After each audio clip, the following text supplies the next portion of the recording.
കോഴിക്കോട് നിന്നുള്ള rescue team member Hafsal എന്ന വ്യക്തിയെ കാണാനില്ലെന്ന വാർത്ത വരുന്നു. ഇപ്പോൾ സഹൽ അദ്ദേഹത്തിന്റെ സുഹൃത്താണെന്ന് മനസ്സിലാക്കുന്നു. സഹൽ, നിങ്ങളും അവരുടെ കൂടെ ഈ റെസ്ക്യൂവിന് വന്നതാണോ? എവിടെ വെച്ചാണ് കാണാതായത് എന്നടക്കമുള്ള വിവരങ്ങളുണ്ടോ?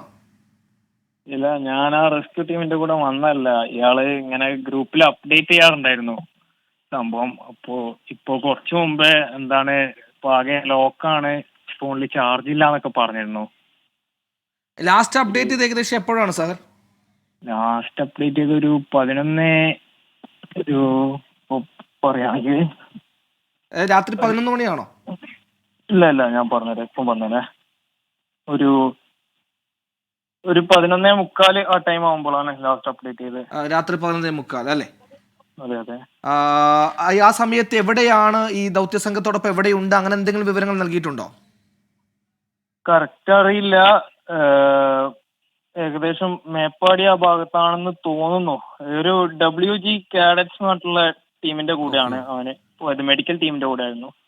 ഇത്തരത്തിൽ സന്നദ്ധ സേവനത്തിന് എത്തിയവർ അത്ര റിസ്കി ആയിട്ടുള്ള ദൗത്യ പ്രവർത്തനത്തിൽ നിന്ന് അങ്ങനെ പോയിട്ടില്ല. മിലിറ്ററി തന്നെയായിരുന്നു അവിടെ ഉണ്ടായിരുന്നത്. സ്വാഭാവികമായി ഫോൺ ഓഫായതാവാനാണ് സാധ്യത.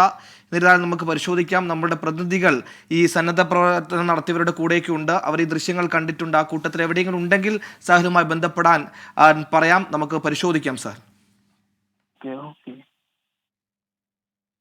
സമീർ സി മുഹമ്മദ് ചേരുന്നു. സമീർ, ഇപ്പോൾ നമ്മളോടൊപ്പം ഈ സന്നദ്ധ സേവനത്തിന് എത്തി അവിടെ നിന്ന് ഒരു അഫ്സൽ എന്ന വ്യക്തിയെ, കോഴിക്കോട് സ്വദേശിയാണ്, കാണാനില്ലെന്ന് സുഹൃത്ത് അറിയിക്കുന്നു. ലാസ്റ്റ് ഒരു 11:30 സമയത്ത് അദ്ദേഹം അപ്ഡേറ്റ് ചെയ്തിട്ടുണ്ട്. എവിടെ ഇത്തരത്തിൽ ഫോണിൽ നിന്ന് മെസ്സേജ് പോയിട്ടുണ്ട്. അപ്പോൾ തന്നെ ഫോൺ ചാർജ് കുറവാണെന്നടക്കം പറഞ്ഞിട്ടുണ്ട്.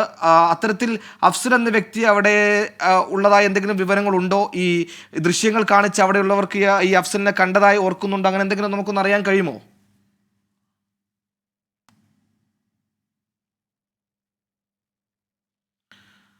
ഇപ്പോൾ സഹൽ എന്ന വ്യക്തിയാണ് കോഴിക്കോട് നിന്ന് വിളിച്ചത്. ഈ സന്നദ്ധ സേവനത്തിന് വേണ്ടി കോഴിക്കോട് നിന്ന് എത്തിയ ഹഫ്സൽ എന്ന യുവാവ് 11:30 ലാസ്റ്റ് മെസ്സേജ് അയച്ചതാണ്. അപ്പോൾ തന്നെ ചാർജ് കുറവാണെന്നടക്കം പറഞ്ഞിട്ടുണ്ട്. അത്തരത്തിൽ ആവാത്തതാണെന്ന് നമുക്ക് പ്രതീക്ഷിക്കാം, ആഗ്രഹിക്കാം.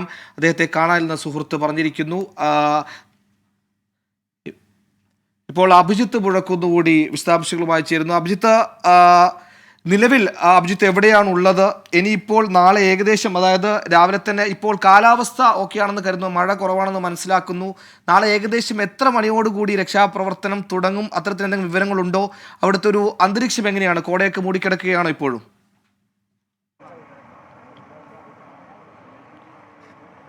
സുഹൈൽ, 7 മണിയോടുകൂടി തന്നെ രക്ഷാപ്രവർത്തനം പുനരാരംഭിക്കുമെന്നുള്ളതാണ് ഈ സംഘത്തിലുള്ളവർ നമ്മളോട് വ്യക്തമാക്കുന്നത്. അതായത് നാളെ പുലർച്ചെ തന്നെ രക്ഷാപ്രവർത്തനം വീണ്ടും ആരംഭിക്കും. ഊർജിതമായ രക്ഷാപ്രവർത്തനം നാളെ രാവിലെയും ഉണ്ടാകും. ഇന്ന് തുടർന്നു വന്നത് നമ്മൾ കണ്ടതാണ്. ദുഷ്കരമായ കാലാവസ്ഥയിലും പ്രതിസന്ധിയിലും അതിനെയൊക്കെ മറികടന്നുകൊണ്ടുള്ള രക്ഷാപ്രവർത്തനം ഇന്ന് നമ്മൾ കണ്ടതാണ്. അതേ നിലയിലുള്ള രക്ഷാപ്രവർത്തനം ഊർജിതമായി നാളെയും നടക്കും എന്നുള്ളതാണ് നിലവിൽ നമുക്ക് വ്യക്തമാകുന്ന ഒരു കാര്യം. കാലാവസ്ഥ നിലവിൽ ഞാനിപ്പോൾ ഉള്ളത് മേപ്പാടി മേഖലയിലാണ്. അവിടെ മഴയൊന്ന് മാറി നിൽക്കുന്നുണ്ട്. പക്ഷേ ചൂരൽമലയിൽ മഴ പെയ്യുന്നുണ്ട് എന്നുള്ളതാണ് നാം മനസ്സിലാക്കുന്ന ഒരു കാര്യം. അവിടെ നിന്ന് ആളുകളെയൊക്കെ ഒഴിപ്പിക്കുന്നുണ്ട്. മാധ്യമപ്രവർത്തകരെ ഉൾപ്പെടെ അവിടെ നിന്ന് മാറ്റുന്നു എന്നാണ് നിലവിൽ നമുക്ക് ലഭിച്ചിട്ടുള്ള വിവരം. അങ്ങനെയെങ്കിൽ അത് അല്പം ആശങ്കയുണ്ടാക്കുന്ന കാര്യമാണ്. കാരണം ഈ കഴിഞ്ഞ ദിവസം രാത്രി, അതായത് ഇന്നലെ രാത്രി ഉൾപ്പെടെ വലിയ രീതിയിലുള്ള മഴ ഈ ചൂരൽമല മേഖലയിൽ ഉണ്ടായിരുന്നു. പിന്നാലെയാണ് ഉരുൾപൊട്ടൽ ഉണ്ടായത്. ഏതായാലും നാളെ രാവിലെ ഈ രക്ഷാപ്രവർത്തനത്തിലേക്ക് കടക്കുമ്പോൾ ഈ മഴയടക്കമുള്ള ഈ വെല്ലുവിളികൾ അത് ഒരു ഈ രക്ഷാപ്രവർത്തന ദൗത്യത്തെ ദുഷ്കരമായി ബാധിക്കുന്നുണ്ടെങ്കിൽ അത് ഒരു ആശങ്കയുണ്ടാക്കുന്ന ഒരു വസ്തുത തന്നെയാണ്. സുഹൈൽ സൂചിപ്പിച്ചതുപോലെ തന്നെ ഈ കോട ഉൾപ്പെടെ ഉണ്ടാകുന്ന ഒരു സാഹചര്യം ഇന്ന് വൈകിട്ടോടെ ഉണ്ടായിരുന്നു. എന്നാൽ അതിനെയൊക്കെ മറികടന്നുകൊണ്ടുള്ള ഒരു രക്ഷാപ്രവർത്തനം നമ്മൾ ഇന്ന് കാണുകയും ചെയ്തു. ആ രീതിയിൽ തന്നെ നാളെയും സമാനമായ രീതിയിലുള്ള ഒരു രക്ഷാപ്രവർത്തനത്തിലേക്ക് ഈ സൈന്യവും ഒപ്പം ഫയർഫോഴ്സ് ഉൾപ്പെടെയുള്ള മറ്റ് സേനാംഗങ്ങളും കടക്കും എന്നാണ് നിലവിൽ നമുക്കറിയാനായി കഴിയുന്നത്. കൂടുതൽ സൈന്യം എത്തുന്ന ഒരു സാഹചര്യവും നിലവിലുണ്ട്. അങ്ങനെ നോക്കുകയാണെങ്കിൽ കുടുങ്ങിക്കിടക്കുന്നവരെ പുറത്തെത്തിക്കാനുള്ള പ്രവർത്തനത്തിന് തന്നെയായിരിക്കും മുൻഗണന നൽകുക. കാരണം എത്ര പേർ ഈ മണ്ണിനടിയിൽ കുടുങ്ങിക്കിടപ്പുണ്ട്, ഈ വലിയ പാറക്കെട്ടുകൾക്കടിയിൽ, തകർന്നു വീണ വീടുകൾക്കടിയിൽ കുടുങ്ങിക്കിടപ്പുണ്ട് എന്നുള്ള കാര്യത്തിൽ നിലവിലൊരു വ്യക്തതയില്ല. അതിനൊരു വ്യക്തത വരണമെങ്കിൽ ഈ രീതിയിലുള്ള രക്ഷാപ്രവർത്തനം ഊർജിതമായി മുന്നോട്ട് പോകേണ്ടതുണ്ട്. ഇന്ന് താൽക്കാലിക പാലം ഉൾപ്പെടെ നിർമ്മിച്ചാണ് ചൂരൽമലയിൽ നിന്ന് ഈ അപ്പുറത്തേക്ക് ഈ മറുകരയിലേക്ക് കടന്നത്, മുണ്ടക്കൈ മേഖലയിലേക്ക് കടന്നത്. അവിടെയും സമാനമായ രീതിയിൽ ചൂരൽമല മേഖലയിൽ നമ്മൾ കണ്ടതുപോലെ സമാനമായ ദൃശ്യങ്ങളാണ് ഈ മുണ്ടക്കയിലും കണ്ടത് എന്നാണ് രക്ഷാപ്രവർത്തനത്തിന് പോയവർ വ്യക്തമാക്കിയ ഒരു കാര്യം. കാരണം അപ്പാടെ ഒരു ടൗൺ ഒന്നാകെ, ഒരു പ്രദേശമൊന്നാകെ, ഒരു പാടി ഒന്നാകെ അപ്രത്യക്ഷമാകുന്ന, നാമാവശേഷമാകുന്ന ഒരു കാഴ്ചയാണ് മുണ്ടക്കൈ മേഖലയിലുമുള്ളത്.